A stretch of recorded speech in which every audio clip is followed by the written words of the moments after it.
From the mountains to the valleys, from the desert to the ocean, and all the ships at sea.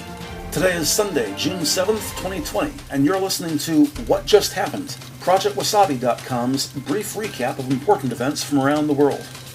This podcast is about 10 minutes long. Turning to coronavirus vigil. According to Johns Hopkins University, as of this morning, June 7th, 2020, just in the United States alone, we have lost a total of 109,802 innocent souls, 659 of whom just in the past 24 hours. Violence in Central California. One law enforcement officer is dead, 2 others and 1 civilian badly injured. On Saturday, 6 June 2020, about 40 miles south of San Francisco, the Santa Cruz Sheriff's Office received a report at 1:30 p.m. of a suspicious van with guns and bomb-making devices inside. Upon their arrival, in their squad car when sheriff deputies spot the suspicious vehicle in question, the van abruptly flees the scene, and in the driver's seat, 38-year-old sheriff deputy Damon Gutzwiller gives chase following the suspect, as in the passenger seat his partner calls for backup. In a moment, the sheriff deputies are joined by a CHP cruiser as authorities follow the suspicious van as he suddenly turns and comes to a stop in the driveway on Waldberg Drive. Both sheriff's and CHP squad cars park immediately behind, thus blocking the van's escape. As law enforcement exit their respective vehicles, all 3 officers are suddenly ambushed with gunfire and about half a dozen improvised explosive devices. Life-saving backup arrives. The primary suspect, Stephen Carrillo, is shot during his arrest. Ultimately, the incident is brought under control and the peace restored by law enforcement. In the meantime, the primary suspect, Stephen Carrillo, as well as the 3 law enforcement officers, are all badly injured and rushed to hospital, where Deputy Sergeant Damon Gutzwiller is pronounced dead. The suspect, Stephen Carrillo, is treated for non-life-threatening injuries before being arrested and charged with murder, assault with deadly weapon, and carjacking. No word on the surviving sheriff deputy and CHP officer, and for privacy reasons their names have not been released. Later, while making a formal statement, Santa Cruz Sheriff Jim Hart said this was the worst day he's experienced in his 32 years of service. The Sheriff Department and FBI are investigating, and multiple vigils for Deputy Gutzwiller are appearing on sidewalks and places of worship in Santa Cruz and surrounding areas. On behalf of What Just Happened, our thoughts and prayers are with the Gutzwiller family. This morning, just before 9 a.m. Eastern Time, New York City Mayor Bill de Blasio announced he is lifting that city's curfew, quote, effective immediately, unquote. Across the U.S., protests, mostly peaceful, continue in cities large and small. In Washington, D.C., by order of Mayor Muriel Bowser, what used to be 16th Street has been officially renamed Black Lives Matter Plaza. Accordingly, on Monday, June 1st, the emotionally charged phrase was painted in large yellow letters running lengthwise along the street. The brightly colored, huge block-style font is large enough to be visible to overflying aircraft. The street is casually described as leading straight into the White House, but more correctly, as it heads south, the street actually dead ends at the recently popularized Lafayette Park, which is immediately north of the White House. So it's about 6.5 dozen. Either way, Mayor Bowser's Chief of Staff, John Falsiccio, tweeted, quote, there was a dispute this week about whose street this is. Mayor Bowser wanted to make it abundantly clear that this is DC's street, and to honor demonstrators who were peacefully protesting on Monday evening, unquote. Yesterday, Saturday, June 6th, thousands of protesters demonstrated in Washington, D.C. in what was that city's largest single gathering to date, which lasted well past midnight.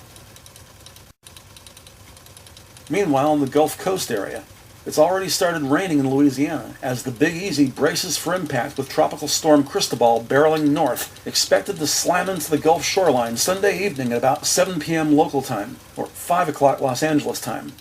In the days to come, New Orleans and surrounding areas will do their best to mitigate flooding and the subsequent spread of disease. Trump administration continues to flout oversight.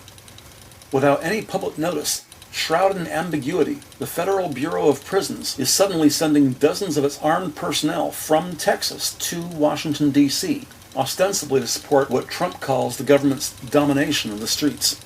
Mostly clean-shaven white men with sunglasses and short military haircuts, inhibiting accountability. None of these federal detention specialists wear body cams, and they do not wear name tags nor any type of identification. What these people do wear is a uniform dark brown ball cap and light brown double-breast pocketed work shirts slightly reshaped by the body armor beneath, over darker colored work pants. Again, for better or worse, none of these federal employees spotted were seen wearing face masks, and unlike most DC citizens, these mostly men all open carry semi-automatic sidearms as they patrol, one might say dominate, the streets of our nation's capital. Upon sight, there's no way for anyone to know the agency for whom they work, and these federal agents are telling citizens what to do, and generally behaving like law enforcement officers. More as this story develops. Do you throw out stuff in the toilet when you should be using your trash? Be careful what you flush. The California State Water Board warns that anything other than toilet paper, even wipes labeled flushable, will, quote, clog sewers and cause backups at wastewater treatment facilities, creating an additional public health risk amid the coronavirus pandemic, unquote. Similar warnings from all over, including Columbus, Ohio, Baton Rouge, Louisiana, Denver, Colorado, and London, England. For example, in October of 2018, a large mound of disposable wipes clogged the sewers of Charleston, South Carolina, disrupting service for days and costing the local water utility and its customers more than $140,000 in damage and cleanup costs. So, in a perfect world, let's all do what we can to keep our local sewage systems up and running. If things look bad now, just imagine trying to get by without a toilet. Coronavirus response. Since the end of March, more than 40,000 National Guard members have been assisting with testing for coronavirus and tracing the spread of infection, as well as delivering supplies to food banks and assisting voter polls when the scheduled volunteers failed to show, fearing, justifiably, infection of coronavirus.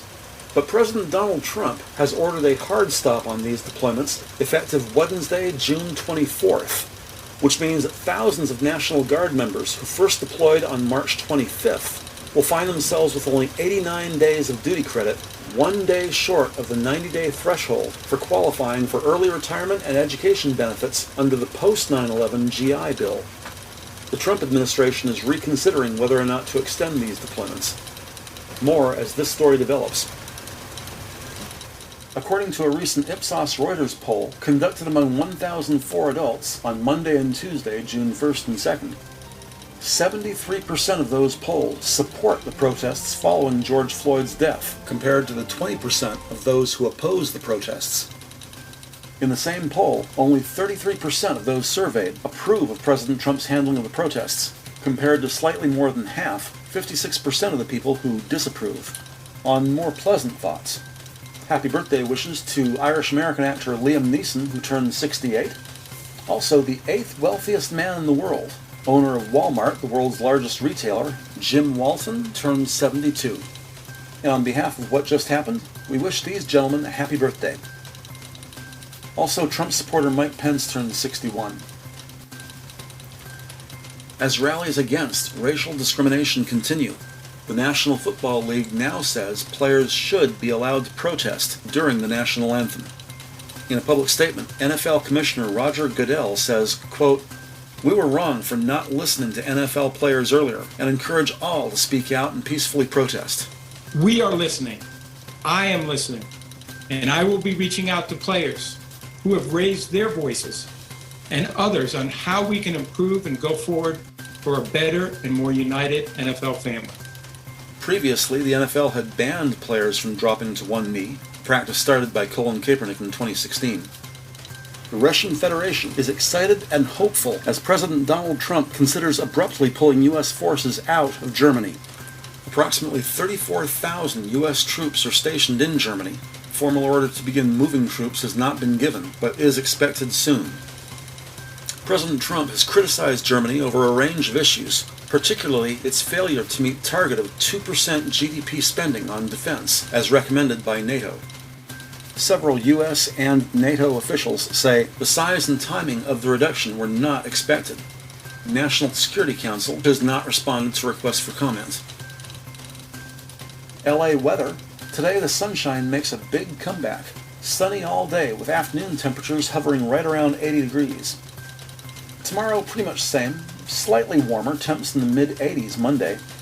Then the middle of the week suddenly gets hot with Tuesday afternoon in the mid-90s. Wednesday even warmer, and we'll be lucky if we can keep it under 100 this week. Thursday in the low 90s will begin a gradual cooling trend, and by the weekend we might be down to the high 70s. You've been listening to What Just Happened, a service of ProjectWasabi.com. From Los Angeles, California, podcasting daily at 12 noon on the websites Project Wasabi, Facebook, YouTube, and Podomatic. What Just Happened is our brief recap of significant events from around the world.